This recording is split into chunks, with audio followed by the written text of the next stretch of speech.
శివాయ గురవే నమ. సర్వం శివం శివం సర్వం. వీడియోకి వెళ్ళే ముందు ప్రతి ఒక్కరూ ఈ వీడియోని లైక్ చేసి షేర్ చేసి సబ్స్క్రైబ్ చేసుకోండి. ఇంకా ఎక్కువ ఆధ్యాత్మిక విశేషాలు నేను తెలియజేస్తాను. ఈరోజు ఒక సందేశం ఏమంటే, జ్యోతిష్ శాస్త్రం అంటే ఏమి, మానవునికి జ్యోతిష్ శాస్త్రం ఏ విధంగా పనిచేస్తుంది అనేది ఈ వీడియోలో చెప్పదలుచుకున్నా. ముందుగా జ్యోతిష్ శాస్త్రం అంటే సాక్షాత్ పరమేశ్వరుడు, ఆ పరమాత్ముడే జ్యోతిష్ శాస్త్రం అంటే. దాన్ని భక్తితో చెప్పాలి, ఒక మంచి భావనతో మనం ఆ జ్యోతిష్ శాస్త్రాన్ని చెప్పాలి.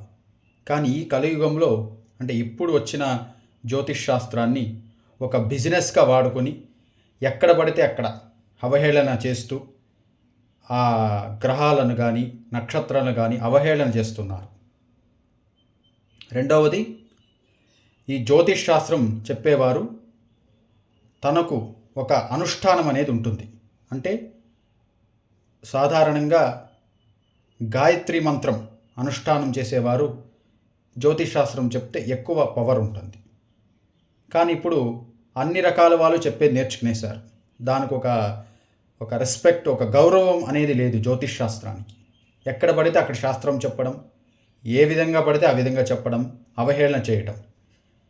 రెండవది, జ్యోతిష్ శాస్త్రానికి ఒక గౌరవం అనేది ఉంది. దాన్ని భక్తి భావనతో మంచి మనస్సుతో చెప్పాలి. ఎక్కడ నిలబడుకుంటే అలా చెప్పడం, ప్యాంట్లలో చెప్పడం అలా కాదు. ఒక భక్తి అనేది ఉండాలి. మనస్సు నిర్మలంగా ఉండాలి. అప్పుడే మనం చెప్పే వాక్కు పనిచేస్తుంది.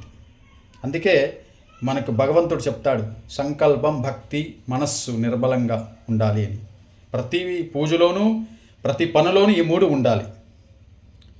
ఇంకోటి ఏమంటే, మానవుని మీద ఎలా పనిచేస్తుంది అని ఒక ప్రశ్న. 70% జ్యోతిష్యంతో ఉంటే 30% తన నడవడిక మీద ఉంటుంది, మనిషి ప్రవర్తన. చాలామంది అనుకుంటారు, జ్యోతిష్యంలో నాకు ప్రభుత్వ ఉద్యోగం ఉంది, నా జీవితం బాగుంటుంది అని అనుకోవడం తప్పు. ప్రభుత్వం ఉద్యోగం ఉంది, కానీ దానికి తగిన శ్రమ చేయాలి. జ్యోతిష్యంలో ఉంది అని చెప్పి సైలెంట్ కాకూడదు. దానికి తగిన శ్రమ అనేది చేయాలి, అప్పుడే ఫలిస్తుంది. మన నడవడిక కూడా, ప్రవర్తన బాగుండాలి. భగవంతుడు మన నడవడికను కూడా చూస్తాడు. ఒక్కొక్కసారి అహం ఏర్పడితే ఏ విధంగా ఫలితాలు ఇస్తాడు, అహం లేని వాడికి ఏ విధంగా ఫలితాలు ఇస్తాడని భగవంతునికి తెలుసు. అందుకే జ్యోతిష్యాన్ని భక్తితో నమ్మండి, ఏదో టెంపరవరీగా నమ్మద్దండి. పర్మనెంట్ సొల్యూషన్ తీసుకోవాలి జ్యోతిష్యంలో. ఊరికే టెంపరవరీగా నమ్మటం తప్పు. నేను అక్కడికి వెళ్ళి నాకు ఇప్పుడు ఈ పూజకి ఇక్కడ కావాలి, ఇక్కడికి వెళ్ళి ఈ సమయాన్ని నాకు ఆ పూజకి ఫలితం కావాలి అనుకోకూడదు. పర్మనెంట్ సొల్యూషన్ కావాలి, అప్పుడే జీవితం బాగుంటుంది. ప్రతి ఒక్కరూ జ్యోతిష శాస్త్రాన్ని అవహేళన చేయకండి, భక్తితో గౌరవించండి దాన్ని. మనం ఏది చేసినా భక్తి భావనతో మంచిగా మనస్సుతో చేస్తే మీ పనులన్నీ అవుతాయి. జ్యోతిష్యంలో చెప్పే నియమాలు కూడా పాటించాలి. కొందరేమంటే సోమవారం గణపతినే పూజ చేయాలి, శివుని పూజ చేయాలి, మంగళవారం నిత్యము భగవంతుని పూజ చేయాలి. అలా అనుకోవటం తప్పు. నిత్యము ప్రతిరోజు భగవంతుని ఆరాధన చేయాలి. ఈరోజు ఈ పూజ చేస్తే అలా కాదు, నిత్యము చేయండి, భక్తితో చేయండి. సంకల్పం పెట్టుకోండి, ఒక సంకల్పం దీక్ష మరీ చేయండి. 41 రోజు మనము అయ్యప్ప దీక్ష చేస్తాం భక్తితో. అలా ఏ పూజ చేసినా దీక్షలాగా చేయండి, మనం అనుకున్న పనులు అవుతాయి, భగవంతుడు త్వరగా ఇస్తారు.